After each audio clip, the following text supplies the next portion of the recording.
Hey guys, I'm sorry this chapter of the Tainted Personality of Joel is so long, but that's just 'cause I figured there would be no other way to include these details I wanted to include, so if you want me to release a few videos where I basically break up this chapter into little pieces, just let me know in the comments. But anyway, without further ado, let's jump into this chapter. The Tainted Personality of Joel by Ivan McWilliams. Chapter 4. Santa Monica.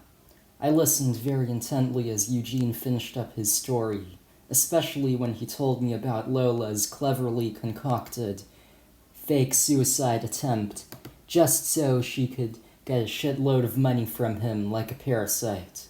Between bites of his charburger, he complained to me, "Besides, Joel, she's nothing but a fucking gold digger. If she's gay, why the hell should she even bother to flirt with a boy just so she can suck all the valuables out of him like a fucking mosquito?" While kind of chuckling, I said, "And she was also about to suck your dick when she was unzipping your zipper when you guys were laying on that couch together." Eugene giggled self-consciously and said, "Yes, Joel, that's very true." About 10 minutes later, we finished our meals and washed them down with our Coke. We walked out of the restaurant, leaving our filthy dishes on the table, and then continued our walk to the beach where Eugene said his cousin's beach house was. A few minutes later, Eugene said something ingenious. "I think we would be able to save so much time if we were to somehow be able to get a ride to the beach instead of walking." I asked, "Oh my god, I didn't even think about how we can maybe buy a bus ticket, but how are we going to do that when we need to spend our money sparingly?" "I know, Joel, it's such a pain in the ass to do all this walking. But guess what, Joel?" "What?" "I came up with a little trick to make us look like adults. Before we ran away, I visited one of my friends who might as well be a freaking gangster, and I created a fake ID. In fact, But before he could finish his sentence, a voice behind us ordered, "Yo, stop, Santa Monica police here." My stomach dropped, and we turned to face the cop.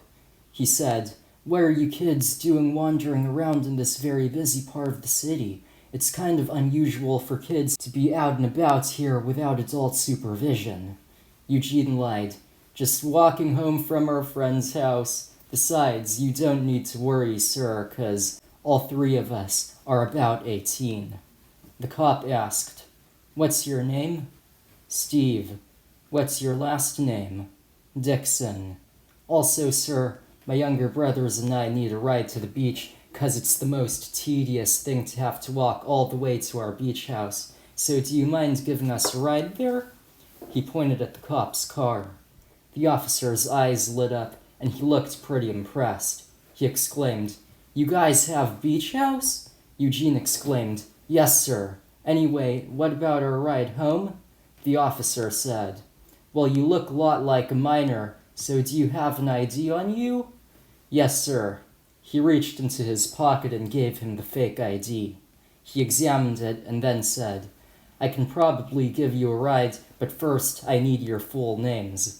He took out a handheld notebook and pointed at me with his pen, and I lied. "Jake Daniels." He pointed at Eugene's brother next, and he said, "Joshua Burrell." Eugene and I realized that he gave the cop his real name, and we looked at each other with our mouths hanging wide open. The officer looked down to write Joshua's name in his notebook, and then Eugene pointed sideways as an indication for us to run for it. He grabbed his brother's arm, and then we raced down the road. The cop dropped his pen and notebook and screamed, "Hey!" He started chasing us. He realized we were too far ahead for him to catch us on foot, so he jumped into his police car and sped down the road. Eugene spotted a car parked by the sidewalk, with the front windows rolled down, and screamed, "Hopping through the window!" I climbed in and barely managed to get into the passenger seat really quickly without getting scratched. Eugene panicked and scolded, "Josh, get your ass in the car!" He helped hoist Joshua in through the window, and then he shouted, "Climb into the fucking backseat right now!" Joshua did what his brother told him, and then Eugene jumped into the driver's seat. I couldn't believe what he did next. He whipped out a paper clip out of his pocket and used it to turn the keyhole. Just as the police car was getting really close and the headlights were getting super bright, Eugene slammed the gas pedal to the floor. The car whizzed forward. That's when I remembered how, when he was telling his story, he mentioned how he was telling Lola about how he was taking driver's ed. About 10 seconds later, he shouted at his brother, "What the hell were you thinking?" Joshua said, "What do you mean?" "What do you mean? What do you mean? You gave the cop your real name, dumbass." "But he asked for it." "Oh my God, Joshua, you have no idea what you did wrong. I shouldn't have brought a 10-year-old on the run with me for this exact reason." It was very obvious that Eugene didn't have much experience with driving because he was just speeding down the road as though the city was the exact opposite of very busy, and several cars were honking their horns as he was just swerving right past them. A few minutes later, we arrived at the beach, but we knew we would have to park our car in a discreet place to prevent the cops from finding it, and then having some clues as to where we were. Luckily, we had lost that police car before we arrived at the beach, so we knew that the cops would have no idea what direction we drove in. Eugene pointed out the window at a parking space he spotted, and he said, "I think that place is pretty discreet." I contradicted. "Eugene, are you dumb? We already asked that officer for a ride to the beach, so the first place they'll look for our car will probably be here. We need to park away from the beach." Eugene started pulling out of the parking lot, and he said, "Also, we'll probably have to hide somewhere besides the beach for the time being because the police will also be searching there." "How long is that?" I asked. "Probably until the sun sets." Then I looked out the window and saw multiple police cruisers in the distance speeding towards the beach. I shouted, "Drive faster! The police are after us!" Eugene started panicking, and he slammed on the gas pedal, veered off the road, and started speeding through the sand. Fortunately, there was hardly anyone on the beach at the time. The tires started kicking up sand, and the windows began to look very dusty. As the car was whizzing through the sand like a speedboat, the sirens of the squad car began to grow louder and louder.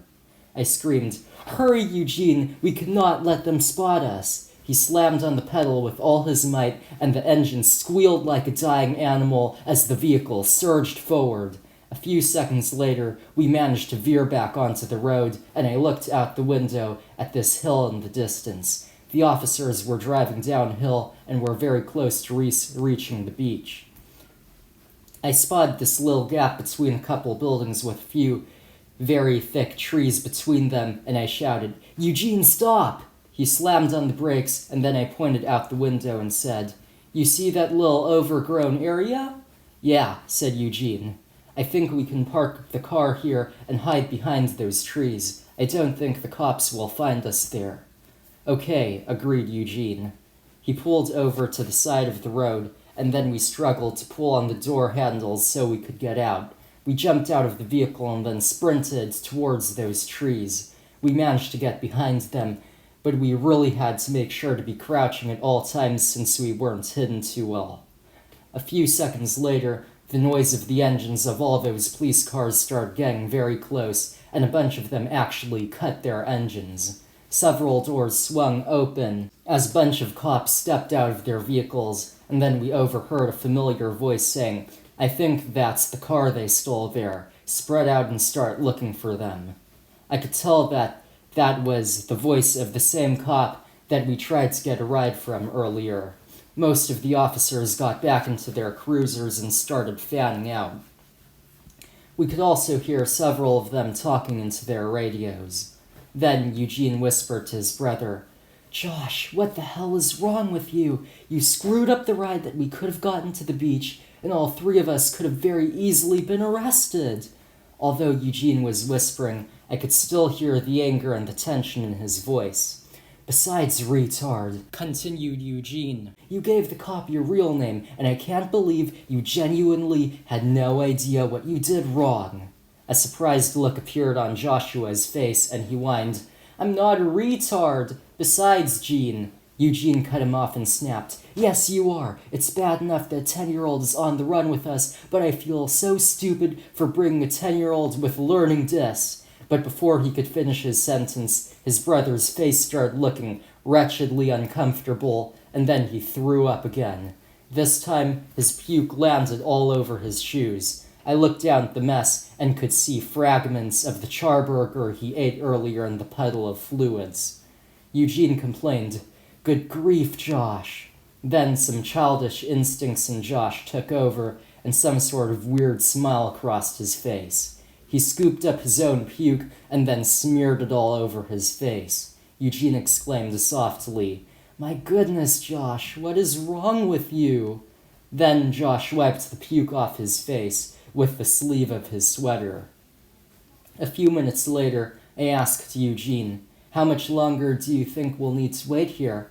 "Probably until the sun sets, and of course until we can no longer hear these sirens." In other words, we need to wait till the cops give up on searching for us.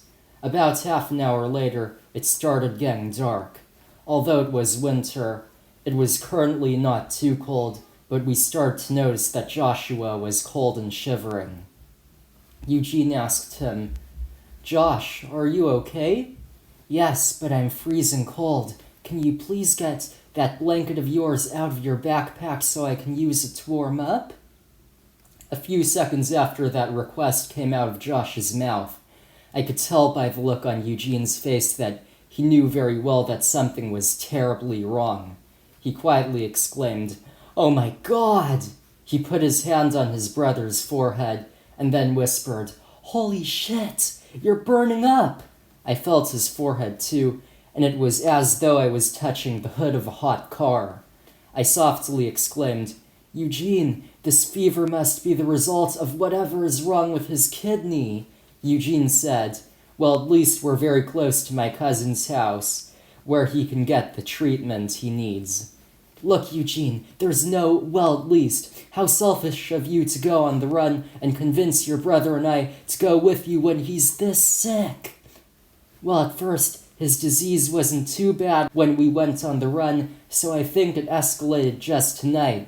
After a few more minutes of waiting, the sirens finally subsided. Eugene said, "Okay, I think it's safe to make our way to the beach now." We emerged from the trees we were hiding behind, and we went on a short walk to the beach. I looked back at the car we stole as we walked farther and farther away from it. We set our bags down and had a seat in the sand next to the ocean. We spent the next few minutes chatting to pass the time. However, Joshua's voice broke into a thought I was trying to share with Eugene. He said something pretty disturbing. "Guys, I don't want to live anymore. Every day I feel sicker and sicker, and I don't want to be on the run. I'd rather be with my family. I'm so scared." Then I exclaimed with urgency in my voice, "Eugene, when will your brother get his kidney transplant?" Eugene sighed and hesitated for a few seconds without answering. "Guess what, Joel? That entire thing about my cousin being a kidney specialist was all bullshit. One of the reasons why I decided that we should run away to this beach was because, long story short, my cousin rented a boat, and I thought it would be a great idea for us to do some fishing together." I was so baffled. "What do you mean? Are you saying you told me to go through all this trouble of wasting all this time walking through Santa Monica just so we could catch goddamn fish?" "Yes, but I wanted to run away anyway, so I figured we should save our money as much as possible. That's why we need to catch fish so we don't go hungry." "Well, we don't know shit about fishing, so why don't we go with a more sensible alternative like getting jobs so we can make money?" "Well, you might as well just turn yourself in if you try to do that, 'cause our boss will just look up our descriptions and we'll be screwed." I shouted. "Look, I knew you were lying about your cousin being a kidney specialist. He's only in his early 20s, so it was so pathetic of me to already know you were lying, but pretend that your lie was completely true." We got so caught up in our debate that we weren't paying attention to what was going on. In the middle of one of my sentences, we suddenly heard a splash in the ocean. We turned around and saw Josh walking through the ocean tides further and further away from the beach. Puzzled, Eugene asked, "Josh, what the hell are you doing, bro?" Josh said, "I'm going swimming." We knew right away that something was not right. It's very stupid to go swimming on a cold night with a fever, especially if you're cold and shivering. For some reason, I wasn't even feeling much empathy. Because of that, I knew damn well that something was wrong with me, but I just stood there facing the ocean, watching Eugene's brother about to commit suicide. Eugene did the same, and I don't think he had much empathy either. A few seconds later, Joshua had gotten far away enough from the beach for him to not be able to walk anymore, and then he started swimming through the waves. For a few minutes, it looked like he was having the time of his life. It looked like he wanted a fun death. When those minutes ticked by, he started sinking. After only a split second, I could no longer see him, and I knew he was about to drown.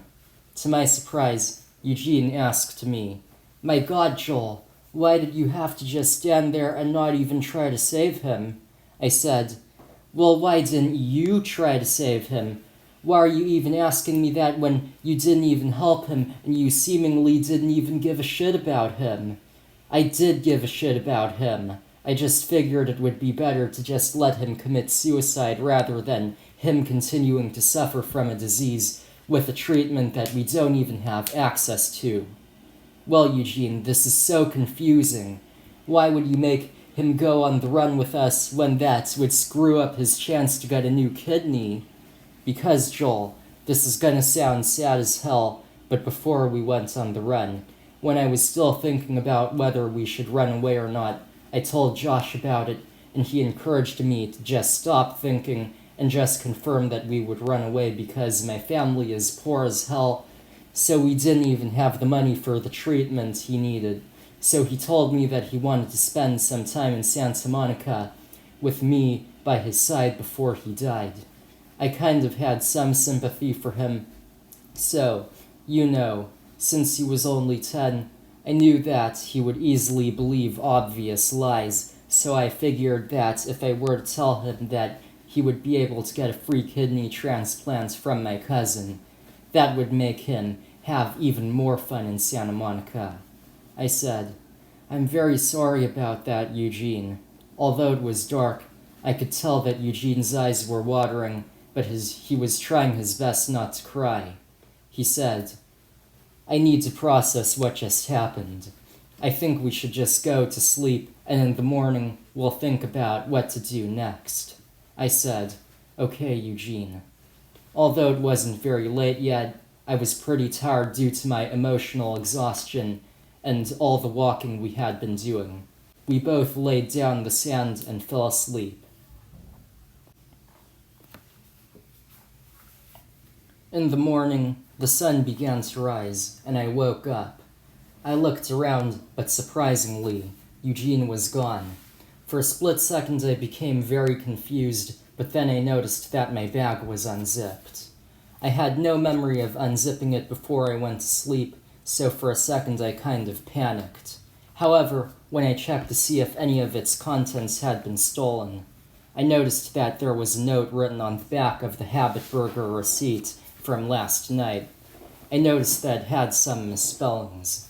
It read, "Joel, I know you're probably going to be pissed at me for this, but you don't know how depressed I am that my brother died. He meant everything to me. Because of that, I decided that I'm going to explore Santa Monica on my own, without anyone by my side. I have my phone on me, so call me if you need anything. Your friend, Eugene." In case you're wondering what he misspelled, he spelled the word depressed as D-U-P-R-E-S-T and everything as E-V-R-Y space T-H-I-N-G. And at the beginning of the note, he spelled the word your with an apostrophe as the other your, Y-O-U-R. However, Eugene was right. As soon as I read the note, I was indeed feeling pissed. I also started to feel kind of lost and depressed myself. My best friend, who had done so much to guide me on this trip, and who knew so much about navigating a very busy city, had left me to fend for myself. I'm not gonna lie. I felt pretty helpless, and although he of course couldn't hear this, I was like, I don't know what the fuck I'm supposed to do without you, Eugene. I don't know where the fuck I'm supposed to go, or what the fuck I'm supposed to do. I stood there for a few minutes, trying to process the fact that I was now on my own. Then, I know this sounds pathetic, but I just decided to get lost in my thoughts and let my depression get the best of me. I remained standing there for several minutes and just let my mind wander. And then I don't know why, but I decided to do something pretty odd. I picked up the receipt and just aimlessly stared at Eugene's handwriting for about a minute or two. Then I put the damn receipt in my mouth and started chewing on it. Then I swallowed. After that, I started chuckling. Before I knew it, I was laughing my ass off. I didn't necessarily know why I was cackling like there was no tomorrow. Maybe because of how stupid it was to eat that shit. Then I started looking back at past events. One of the events that popped up in my head was that dirty joke that Eugene told in history class that got him scolded by his mother in front of everyone. I pictured her slamming her hand down onto Eugene's desk and then asking, "What did you say?" After that, I pictured her literally manhandling him out of his chair and dragging him towards the sink in the classroom, where she was about to put a bar of soap in his mouth. Although that was a pretty shameful event, that flashback just made me continue laughing and laughing like a crazy person. A few seconds later, I started cackling so hard that I fell to the ground. I didn't even bother to drag myself to my feet, and I just laid there continuing to laugh my ass off. When I finally got up, I decided to just aimlessly wander around the beach. I was walking beside the ocean, watching the waves touch the shore and then recede. When I felt like that was enough hanging out by the ocean, I decided to leave the beach and aimlessly wander around Santa Monica for the next few hours. I entered a convenience store, and for no reason, I just looked around at the cartons of milk, the bottles of wine, the canned food, the cereal, the candy bars, and the bottles of soda. I started walking through the aisles with no purpose in mind, and then I approached the magazine rack in the front of the store. I grabbed a few magazines and read the headlines. After digging through several of them, I found a porn mag. I figured that satisfying my sexual curiosity would maybe cheer me up, so without too many thoughts, I flipped open the magazine. I started flipping through a bunch of pictures of various underdressed women. Many of them were topless, and bras were pretty much the only thing covering their bodies. I flipped through a few more pages and then found this picture of this particular woman with an extremely short skirt on, and her bare ass was kind of showing. I felt like I struck gold when I found that picture. Her ass just looked so shiny and smooth, and it was just so sexually gratifying to look at that pretty and partly naked woman. She had bright red lipstick on, and I even started feeling those feelings of having romance with someone.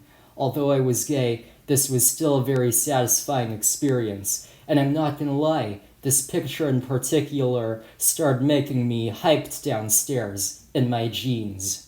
In other words, I was kind of feeling a tingling sensation in my crotch, and my heart was pounding, and I was kind of glad that no one could see what was going on down there, since I had pants on. Then, the store owner, who looked Mexican, approached me and asked, "Are you okay, sir? Are you lost?" I said, "No, sir, I'm not lost." He said, "Well, kid, you shouldn't be looking at those magazines at your age. Anyway, how old are you?" "I'm not a damn kid. I'm 23. The owner said in a skeptical voice. "Oh, is that so? Well, how about you show me an ID?" Without even thinking, I said in a disturbingly calm voice, "How about you go fuck yourself?" "What did you just say to me?" said the shopkeeper in a mildly pissed voice. In the same disturbingly calm voice, I answered, "I just told you to fuck off." He shot me a glare and sneered, "You bratty little bitch. I have ways to teach you a lesson." He picked up a baseball bat and approached me. I just stood there with my porn mag still in my hand, thinking he was just bluffing and wouldn't hit a child. But then, his eyes suddenly looked wild with rage, and he swung at my face. I shrieked and dropped to the ground right before the bat could touch my head. He towered over me and scolded, "What the hell is wrong with you? I'm calling the police." He whipped out his phone and dropped his baseball bat. It made this loud clattering sound as it fell down right next to me. I was pretty startled. I could hear the beeps from his phone as he typed in 3 digits, which I'm sure were 911, but I dragged myself to my feet and started sprinting towards the door. He shouted, "Hey, get your ass back over here!" But I shoved open the door and darted out of the store before he could catch me. I sprinted down the road and managed to get away from the store. Basically, I was so depressed that I had forgotten to eat the whole day, but then, after doing all that running, I finally realized how empty I was. Fortunately, I was standing a few feet away from this taco place. I reached into my pocket and got out my wallet, but when I looked inside, I discovered that I didn't even have close to enough cash to eat out. Knowing that I would need to find a way to get my hands on some food, I called Eugene on the phone to see if he had any money, and we could eat together. He picked up and said, "What's up, Joel?" "Hey, Eugene, I'm so hungry right now, but I'm fucked on money." Eugene said, "Well, guess what? I think we're also completely fucked on food because I'm out of money too. I don't know about you, but I'm also out of water." I sarcastically said, "I guess we might as well drink our own piss then." Eugene said, "Well, look, we shouldn't have splurged last night by wasting our money on Habit Burger. Then I guess we have no choice but to steal. I'm gonna go rob a store now." Eugene said in this shocked voice, "Are you serious?"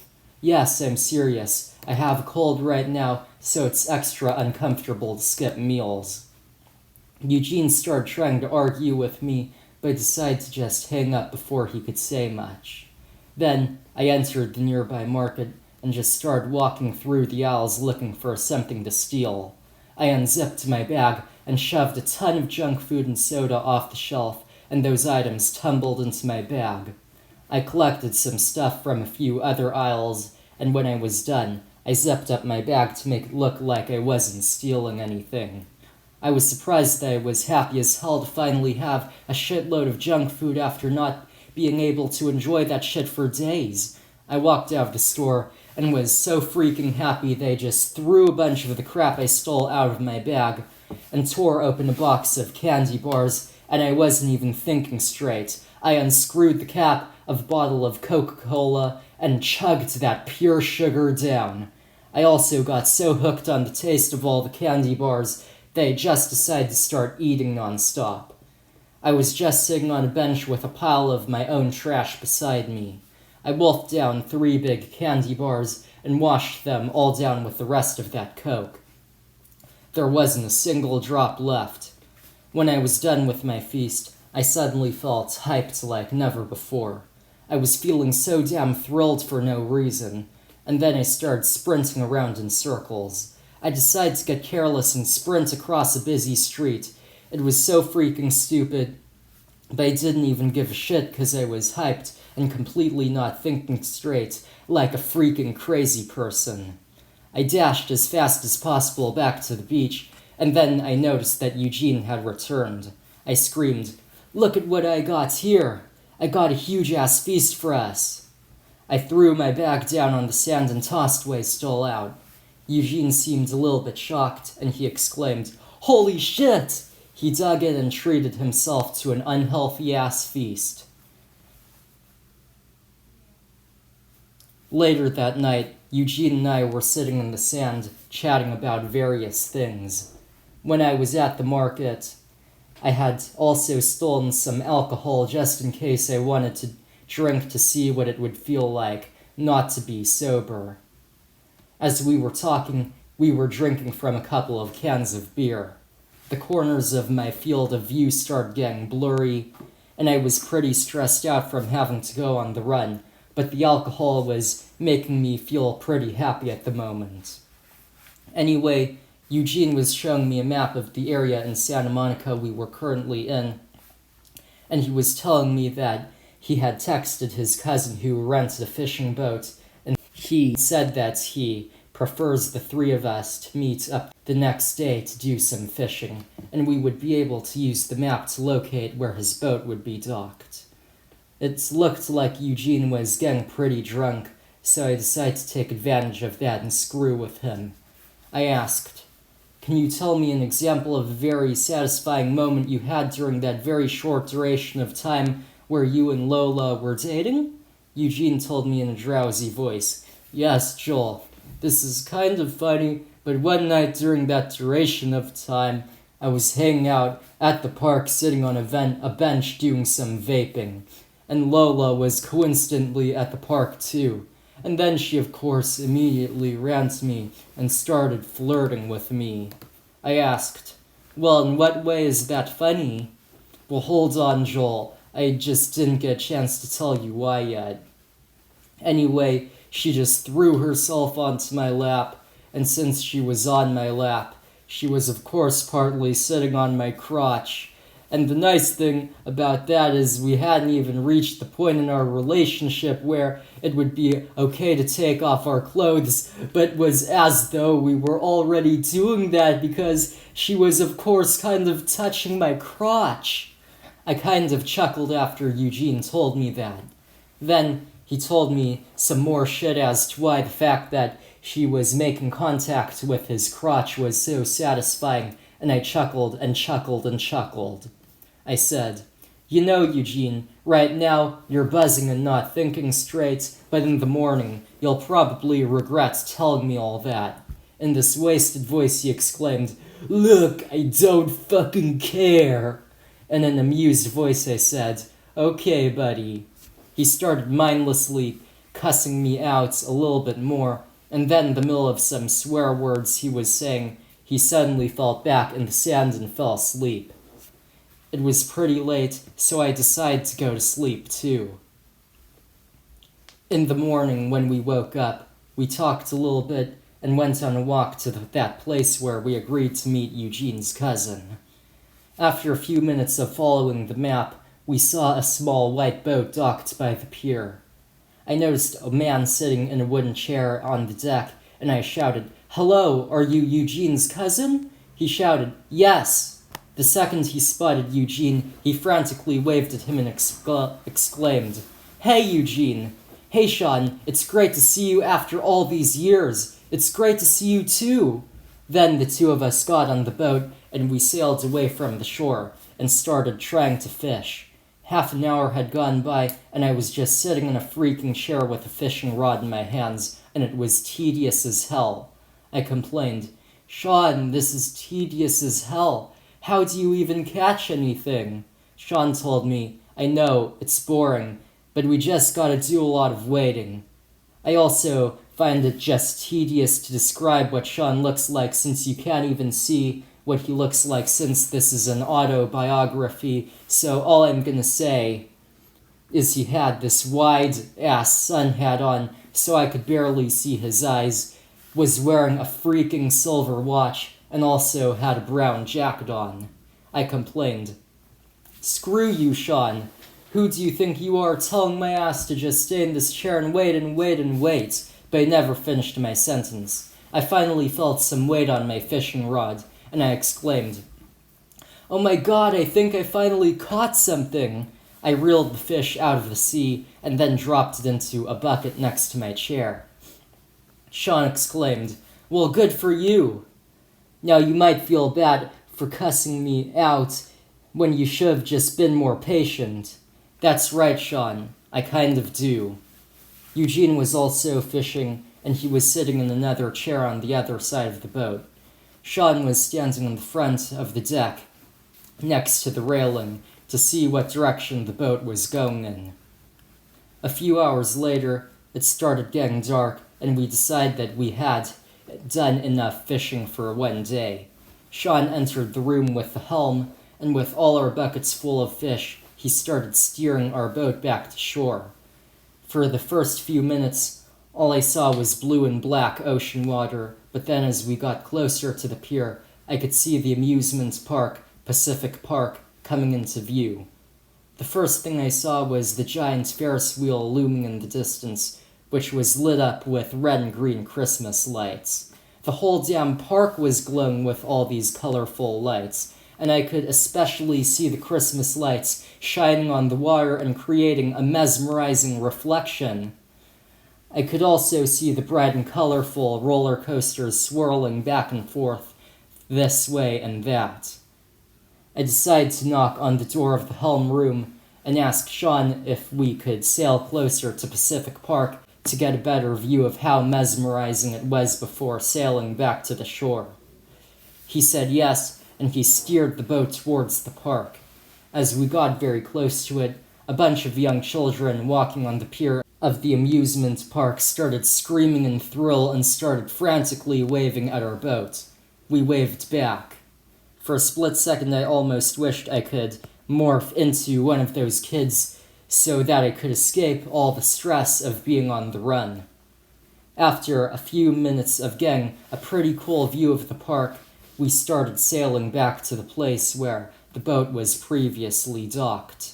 Meanwhile, I was writing in this journal I had on me. You see, it's not like I was writing in a diary, but that journal was where I was writing this autobiography. Sean looked out the open window of the control room, and when he saw me very engrossed in writing my autobiography, he exclaimed, "Oh my gosh, Joel, don't tell me you're a writer." I exclaimed, "Well, I am. Besides, Sean, guess what?" "What?"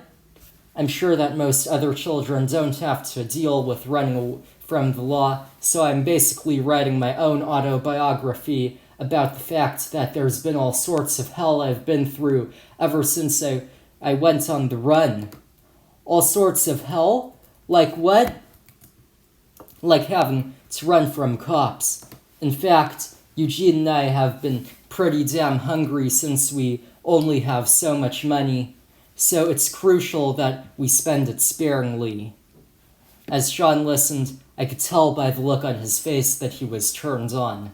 As we conversed, Eugene and I also told him about Josh's suicide.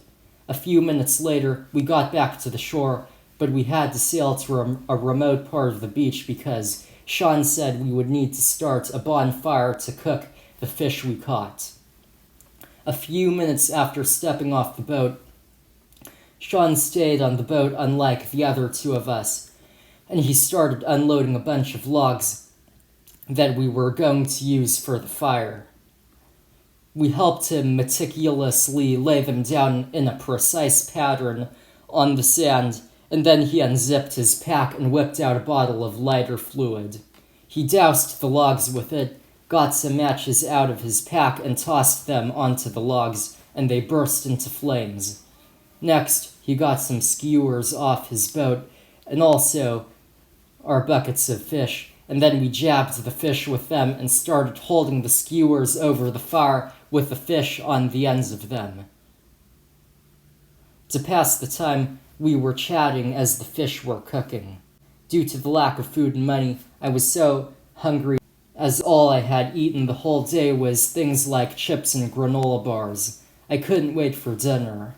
Anyway, we were chatting about various things at the moment, but then, a few minutes later, we somehow ended up talking about the fact that Eugene's mother decided to punish him in front of the whole class. Eugene was drinking tonight too, so it was pretty easy for Sean to ask him about the very shameful details about that incident. Anyway, as Eugene sipped his can of beer, he told him, "She basically handed us a few papers that had a bunch of historical last names on them that we were gonna use for some sort of educational game." Then the look on his face suddenly grew ashamed and uncomfortable, and he stuttered in this hesitant voice. And then, and one of those last names was Dixon.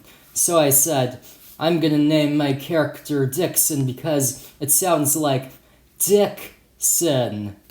Then Sean started cackling and he exclaimed, "How stupid of you! That joke isn't even planned out very well." Eugene said, "I know, Sean, but to continue my story, my mom coincidentally also happened to be the teacher, so the second she heard the joke, she approached me and started scolding me, and she was extra angry." Sean just went back to laughing his ass off. "Well, Eugene, you have to understand, I'm not laughing my ass off right now because that joke is funny, but because it was just so stupid of you to tell a joke like that at school of all other places you could tell it, especially since it was planned out very badly. Besides, did you know that several other names have the words Dick in them?" As I listened to their conversation, I thought Eugene would know that fact, but to my surprise, he chuckled and said, "No, I didn't know that. Is that true?" "Yes, of course it's true. Besides, I know very well that you listen to a lot of metal, so what's the name of the front man of Iron Maiden?" "I don't know." "Bruce Dickinson, you stupid little monkey." Then, just like I expected, what Sean just told him made him start laughing his ass off. Anyway, here's the entire story Eugene told tonight. After homeroom at the beginning of the school day, Joel walked to the first period of the day, which was history class.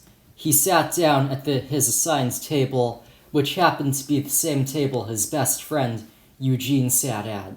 Something Joel thought Eugene found mildly embarrassing was that the teacher was Miss Burrell, who was his own mother.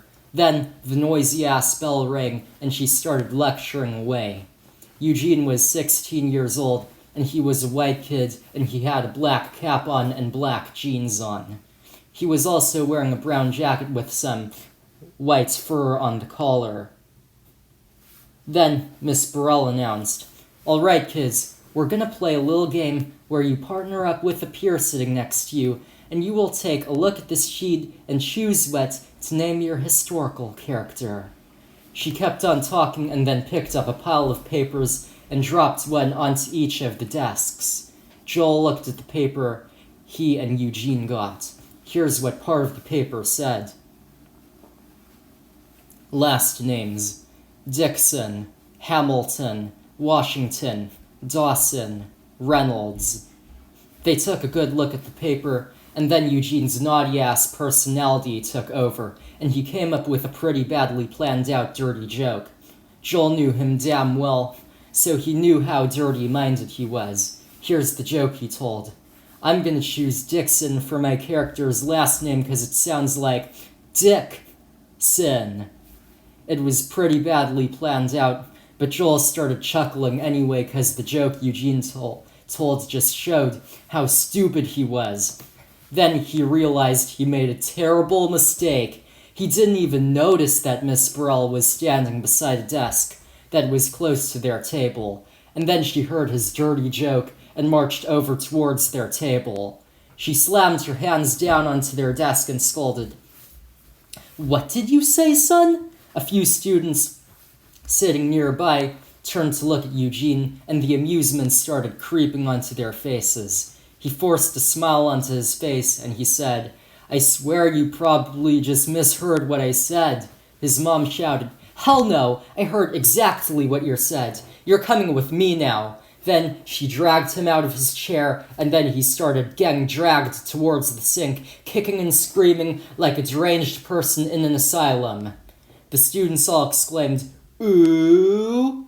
A boy at a table near mine mocked, "Looks like someone is getting in trouble." Eugene just continued thrashing around, and his mother was so pissed off that she decided to tackle him, and when he was laying on the ground, she unscrewed the cap of a soap dispenser and held the whole damn bottle up to his mouth. And he couldn't even breathe, so he had no choice but to drink that shit. Everyone started laughing insanely hard, and a few tears trickled out of his eyes. His phone slipped out of his pocket, and she snatched it. Then she dropped the soap bottle, and the liquid ran all over his cheeks and onto his nose and trickled down his shirt. The sharp part of the bottle that touched his lips kind of dug into the skin around his lower lip, so blood was running down his face too. He sat up and then started wailing so damn loudly as he started sobbing. Several tears were falling a few times a second, and all the kids around him started panicking and indistinctly talking all at once. A few of his friends kneeled beside him, and one of them exclaimed, "Eugene, are you okay?" Another friend screamed at the teacher, "How dare you attack your own son?" He lunged at her, and I was unimaginably shocked that I started hearing her scream. Then some other boy pounced on him and shouted, "Stop doing that to a woman!"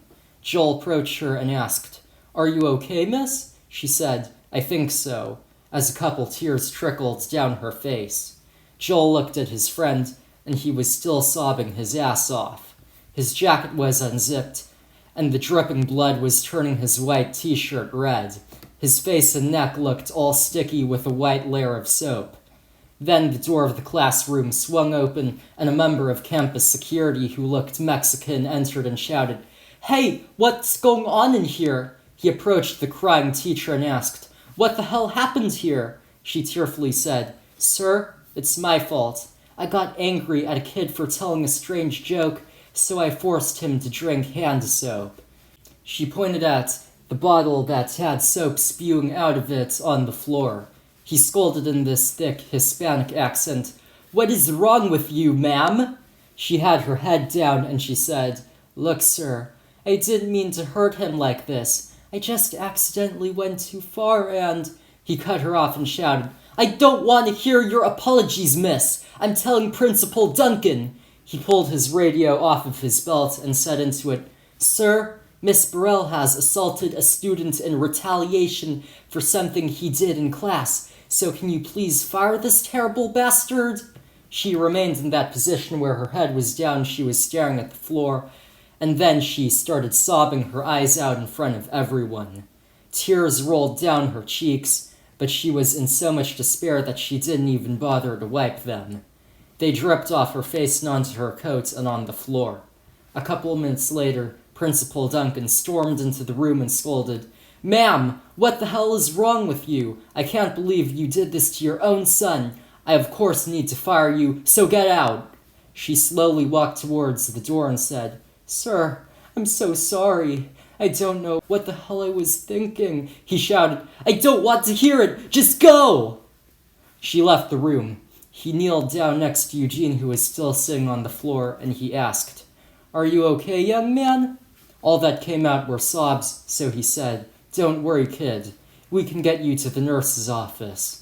The member of campus security walked him to the nurse's office, and Principal Duncan stayed in the classroom and consoled all the students for the rest of the period. The next day at school, which happened to be the day after the night Joel snuck into Miss Burrell's house with a knife, he walked to his history class like usual, wondering what it would be like now that the teacher was fired. As he walked through the hallway, he saw a poster hung up on a kid's locker that had a photo of Eugene on it and a speech bubble drawn with a marker on it that had the word "dick" written in it in all capitals and really huge, and the word "son" was written under it with the S capitalized and the rest of the letters written in lowercase, and the whole word was about 2 times smaller than the word above it. Joel said in his head, "Wow, these kids must find it really funny to rub that joke my friend told that got him in trouble in his face." About 5 minutes later, Eugene finished telling his story, and Sean was of course laughing like a madman like there was no tomorrow. Eugene and I also told him about how I decided to give my best friend justice by cutting his mother's skin in her sleep with a pocket knife. Anyway, after about another 5 minutes, the fish had finished cooking, and after waiting a few minutes for them to cool down, we ate them right off the skewers like corn dogs. When we finished our feast, Eugene unloaded 3 sleeping bags off his boat, and I'm not gonna lie, it felt so good to finally be sleeping in something close to a bed after almost a week of only either sleeping on grass or sand. Before we fell asleep, we talked a little bit, and the bonfire was still raging. It of course felt pretty good to have some heat after days of sleeping in the cold, but I did have one concern. I asked Sean if he was sure it was safe to keep the bonfire burning, since the smoke could attract some unwanted attention from the police and they would arrest us since they might already know that Eugene and I are on the run. But he said it shouldn't because the fire is in a remote part of the beach. Then, once he reassured us, the 3 of us let ourselves fall asleep. In the middle of the night, I suddenly woke up to extreme discomfort that seemed to be coming from my arms. At first, I didn't know what it was since I was just waking up and was feeling pretty groggy, but then to my horror, I realized that 3 men were molesting me, and 2 of them were on either side of me, holding me by the arm, under the arm, so that I couldn't escape their grip somehow. I of course started panicking and screaming. I looked at the men, and to my shock, I could tell that one of them was the shopkeeper I cussed out a couple days ago. All 3 of them looked Mexican. Eugene and Sean woke up to my screams, but when they started trying to help me, the guy who wasn't gripping one of my arms, who happened to be the shopkeeper, threatened them with a pocket knife and threatened to stab them if they tried to save me. Then he shoved a cloth, drenched in chloroform, in my mouth, and my eyes started sluggishly opening and closing, and my vision got more and more blurry in a matter of seconds. The last thing I vaguely saw before I blacked out was the terrified look on Eugene and Sean's faces.